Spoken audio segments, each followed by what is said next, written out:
Welcome back to my channel ಕೊಂಡು ನಕ್ಲೆ ಬೆಳಗ್ಗೆ ಅಲ್ಲುಜ್ಜಿ ಗೊಳ್ ಬಾ ಅಂದಿದ ತಕ್ಷಣ ತೊಳ್ದಿದೆ ನನ್ನ ಮಕ್ಕ ತೊಳ್ದಿದ ತಕ್ಷಣ ನಮ್ಮನ ಗಾಡಿ ಟೆನ್ಷನ್ನು.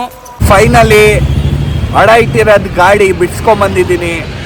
3 ಲಕ್ಷ ಗಾಡಿ ಬರೀ 40,000 ಅಡ ಇಟ್ಟಿದ್ದೆ. ಯಾಕಂದರೆ ಕಷ್ಟ ಅಷ್ಟು ಬಂದ್ಬಿಟ್ಟಿತ್ತು, ಕಷ್ಟ ಅಷ್ಟು ತಲೆ ಮೇಲೆ ಕೂತ್ಕೊಂಡ್ಬಿಟ್ಟಿತ್ತು. ಅದಕ್ಕೆ ನನ್ನ ಗಾಡಿನ ಅಡ ಇಟ್ಬಿಟ್ಟಿದ್ದೆ. ಫೈನಲಿ ಇವತ್ತೋಗಿ ಬಿಡ್ಸ್ಕೊಂಬಂದಿದ್ದೀನಿ. ದೇವ್ರಾಣೆ ಗುರು, ಇನ್ನೊಂದ್ಸಲಿ ಜೀವನದಲ್ಲೇ ಯಾವತ್ತೂ ಕಷ್ಟ ಬರಬಾರ್ದು. ಈ ಥರ ಕಷ್ಟ ನರ್ಕ ನನ್ನ ಜೀವನದಲ್ಲಿ ನಾನು ಯಾವತ್ತೂ ನೋಡಿಲ್ಲ. ನಮಸ್ಕಾರ ಕರ್ನಾಟಕ ಜನರಿಗೆ, welcome back to my channel. So ಬೆಳಗ್ಗೆ ಬೇಗನೆ ಎದ್ಬಿಟ್ಟಿದ್ದೀನಿ ಗೈಸ್. ಯಾಕಂದರೆ ಗಾಡಿ ಹೋಗಿ ಬಿಡ್ಸ್ಕೊಂಬಂದಿದ್ದೀನಿ. 3 ಲಕ್ಷದ ಗಾಡಿ ಬರೀ 40,000 ರೂಪಾಯಿಗೆ ಇಟ್ಟಿದ್ದೆ. ಯಾಕೆ ಇಟ್ಟಿದ್ದೆ ಅಂದರೆ ಕಷ್ಟ. ಜೀವನದಲ್ಲಿ ಕಷ್ಟ ಮನುಷ್ಯಂಗೆ ಬಂದಿಲ್ಲ ಅಂದರೆ ಮತ್ತೆ ನಾಯಿಗ ಬರಲ್ಲ ಅಲ್ವಾ? ಸೊ ಕಷ್ಟ ಬರೋದೇ ಮನುಷ್ಯಂಗೆ.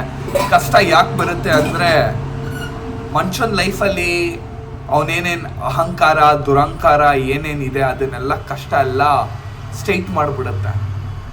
ಮನುಷ್ಯ ಹಿಂಗಿರೋದು ಹಿಂಗಾಗ್ಬಿಡ್ತಾನೆ ಕಷ್ಟ ಬಂದರೆ. ಕಷ್ಟ ಅಷ್ಟು ಸ್ಟ್ರಾಂಗ್. ಸೊ ಯಾರ್ಯಾರ ಲೈಫಲ್ಲಿ ಕಷ್ಟ ಇಲ್ಲ ನೀವು ತುಂಬ ಚೆನ್ನಾಗಿರಿ. ಯಾರ್ಯಾರ ಲೈಫಲ್ಲಿ ಕಷ್ಟ ಇದೆ ಬೇಗ ಕಷ್ಟ ಕ್ಲಿಯರ್ ಮಾಡ್ಕೊಳ್ಳಿ. ಹೆಂಗಾರೋ ಒಂದು ಏನಾರೋ ಒಂದು ಎಲ್ಲಾರೋ ಏನಾರೋ ಒಂದು ಕಷ್ಟ ಕ್ಲಿಯರ್ ಮಾಡ್ಕೊಳ್ಳಿ. ಅವನಮ್ಮ ನನ್ಗೆಷ್ಟು ಅನ್ಸ್ಬಿಡ್ತು ಅಂದರೆ ನನ್ನ ಜೀವನ ನೋಡಿ ಎಷ್ಟು ಬೇಜಾರು, ಎಷ್ಟು ನೊಂದ್ಸ್ಬಿಟ್ರು ಗೊತ್ತಾ ನನ್ನ. ಇರಲಿ, ನನಗೂ ಗೊತ್ತು ಯಾವ ಟೈಮಲ್ಲಿ ಯಾರ ಹತ್ರ ಏನು ಮಾತಾಡಬೇಕು ಅಂತ. ಬೆಳಗ್ಗೆ ಆಗೋದು ಯಾವ ದೇವ್ರ ಹತ್ರನೂ ನಿಲ್ಸಕ್ಕಾಗಲ್ಲ. ನನ್ನ ಅಂತೂ ನಿಲ್ಸಕ್ಕೆ ಆಗಲ್ಲ. ಅವನಮ್ಮನ್ ಗೊತ್ತಲ್ಲ, ನಕ್ಕನ್ಲೇ ಜುಬ್. The strong coffee is ready. So I'm going to lick with the milk.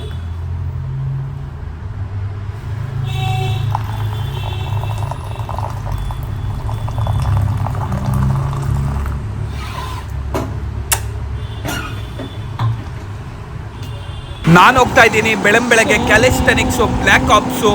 ಇವತ್ತಿನ ಬೆಳಗ್ಗೆ ವರ್ಕೌಟು ಶೋಲ್ಡರ್ಸ್ ಅಂದ್ಕೊಳ್ಳಿ. ಫಸ್ಟ್ ರೌಂಡ್ ಶೋಲ್ಡರ್ಸ್ ಆಯಿತು. ಇವಾಗ ಸೆಕೆಂಡ್ ರೌಂಡು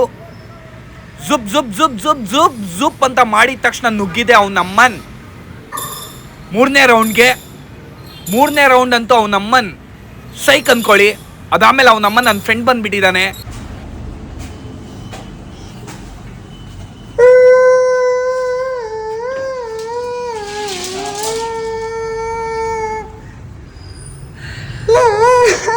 ನಾಲ್ಕನೇ ರೌಂಡು ಇದು ಶೋಲ್ಡರ್ಸು. 4ನೇ ರೌಂಡ್ ಶೋಲ್ಡರ್ಸು. ಅದಾದಮೇಲೆ ಇದು 5ನೇ ರೌಂಡು ಜುಬ್ ಅಂತ. ಕ್ಲಾರಿಟಿ ಇನ್ನೂ ಚೆನ್ನಾಗಿ ಬರಲಿ ಅಂತ ಮತ್ತೆ 5ನೇ ರೌಂಡ್ ಹೊಡೆದಿದ್ದೀನಿ. ಜುಬ್ ಅಂತ.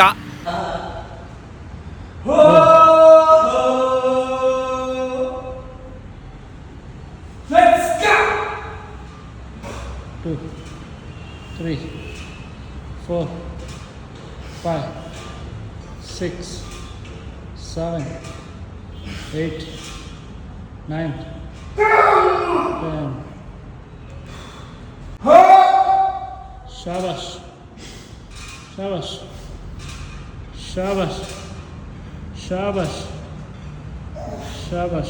ಇವತ್ತಿನ ಮಧ್ಯಾಹ್ನ ಲಂಚು ಮಧುರ್ ವಡ, ಅದಾದಮೇಲೆ ಪಲಾವು ಮತ್ತು ಹಾಫ್ ಕರ್ಡ್ ರೈಸು. ಹೊಟ್ಟೆ ತುಂಬಿಲ್ಲ ಅಂತ ಮತ್ತೆ ಅನ್ನ ಸಾಂಬಾರು, ಅನ್ನ ರಸಮ್ಮು ಮತ್ತು ಅನ್ನ ರಸಮ್ಮೇನೆ. ಯಾಕಂದರೆ ಸಾಂಬಾರು ಖಾಲಿ ಆಗಿಬಿಟ್ಟಿತ್ತು ಅಣ್ಣನ ಹತ್ರ. ಅವನಮ್ಮ ತಿಕ್ಕ ಹುಡ್ಕೊಂಡ್ಬಿಟ್ಟಿದೆ ನಾನು ಅರ್ಧ. ಅದಾದಮೇಲೆ ಹೋಗಿದೆ ಮೂಸಂಬಿ. 1 ಗ್ಲಾಸ್ ಮೂಸಂಬಿ ಅವನಮ್ಮನ ಗಡ ಅಂತ ಕುಡ್ದಿದ ತಕ್ಷಣ ಹೊಟ್ಟೆ ಹಸಿತಾಯಿತು. ಅದಕ್ಕೆ ಮತ್ತೆ 2ನೇ ರೌಂಡು ಮಸ್ತ್ ಮೆಲನು. ಅದೂ ಅವನಮ್ಮನ ಶಿಸ್ತಾಗೆ ಜುಬ್ ಅಂತ ಗಡ ಅಂತ ಕುಡ್ದಿದ ತಕ್ಷಣ ಇವತ್ತಿನ ರಾತ್ರಿ ವರ್ಕೌಟು ಬ್ಯಾಕ್ ಅಂದ್ಕೊಳ್ಳಿ. 1, 2 ಆಯಿತು. 3ನೇದು ಮಾಡೋಕ್ಕಾಗಿಲ್ಲ, ಅದಕ್ಕೆ ಇಟ್ಬಿಟ್ಟೆ. ಅದಾದಮೇಲೆ ಇದು 2ನೇ ರೌಂಡು ಜುಬ್ ಅಂತ. ಫಸ್ಟು ರೈಟು, ಅದಾದಮೇಲೆ ಲೆಫ್ಟು ಜುಬ್. ಅದಾದಮೇಲೆ 3ನೇ ರೌಂಡು ಬ್ಯಾಕು ಮೊನ್ನೆ ರೌಂಡ್ ಆಗಿದ ತಕ್ಷಣ ಹೋಗಿದ್ದೆ ನಕ್ಕನ್ ಪನ್ನೀರ್ ಬಿರಿಯಾನಿ ತಿನ್ನಕ್ಕೆ ಅವನಮ್ಮನ ಒಂಚೂರು ಚೆನ್ನಾಗಿರಲಿಲ್ಲ. ಅದಕ್ಕೆ ನಾನು ಹೋಗಿರೋದೆ ರಾಜಸ್ಥಾನಿ ಫುಡ್ ಪಾಯಿಂಟ್.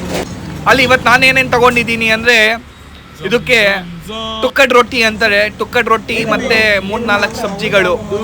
ಇದಂತೂ ನೆಕ್ಸ್ಟ್ ಲೆವೆಲ್ ಅಂದ್ಕೊಳ್ಳಿ. ನೀವಂತೂ ಟ್ರೈ ಮಾಡಲೇಬೇಕು. ಅವನಮ್ಮನ ಅಲ್ಲೇನಾರು ಹೋದೆ ವಿವಿಪುರಂಗೆ. ಅದಾದಮೇಲೆ ನಾನು ಕುಡ್ದಿರೋದೆ 1 ಗ್ಲಾಸ್ ಶುಗರ್ ಕೇನ್. ಅವನಮ್ಮನ ಗಡ ಅಂತ ಕುಡ್ದಿದ ತಕ್ಷಣ ಇನ್ನೂ ಹೊಟ್ಟೆ ಹಸಿತಾಯಿತು ಅಂತ ಮತ್ತೆ ಲಾಸ್ಟಲ್ಲಿ 1 ಗ್ಲಾಸ್ ಮೋಸಂಬಿ ಗಡ ಅಂತ ಕುಡ್ದಿದ ತಕ್ಷಣ ನಿಮಗೆಲ್ಲ ಏನೋ ಹೇಳಬೇಕು. ನಾನು ಬೆಳೆಯೋಕ್ಕೆ ಅವನಮ್ಮನ ನಾನು ಅದೇ ಸ್ಕ್ರಾಚಿಂದ ಬೆಳೆದಿರೋದು. ಅವನಮ್ಮನ ನನಗೇನು ನಮ್ಮಪ್ಪ ಏನೋ ನಮ್ಮನ್ನ ದುಡ್ಡು ಕೊಟ್ಟಿಲ್ಲ, ನಮ್ಮನ್ನ ನೀನು ಬೆಳಿ ಅಂತ. ಅರ್ಥ ಆಯ್ತಾ? ಸುಮ್ಮನೆ ಯಾರನ್ನಾರೋ ಜಡ್ಜ್ ಮಾಡ್ತೀಯ ಗೊತ್ತಾ? ಫಸ್ಟು ನಿನ್ನ ತಿಕ್ಕ ನೋಡ್ಕೊ, ನೀನು ತೊಳ್ಕೊಂಡಿದ್ಯಾ ಇಲ್ವಾ ಅಂತ. ಆಮೇಲೆ ಬಂದು ನನ್ನ ತಿಕ್ಕ ನೋಡು. ಬ್ರೋ ನಿನ್ನ ತಿಕ್ಕ ಕ್ಲೀನಾಗಿದೆ, ನಾನೇ ತೊಳ್ದಿಲ್ಲ, ಸಾರಿ ತಪ್ಪಾಯಿತು, ಮಾತಾಡಬಾರ್ದಾಗಿತ್ತು. ಮಾಡ್ಕೊಂಬೇಡ ಹಂಗೆ. Good boy, be a good bye.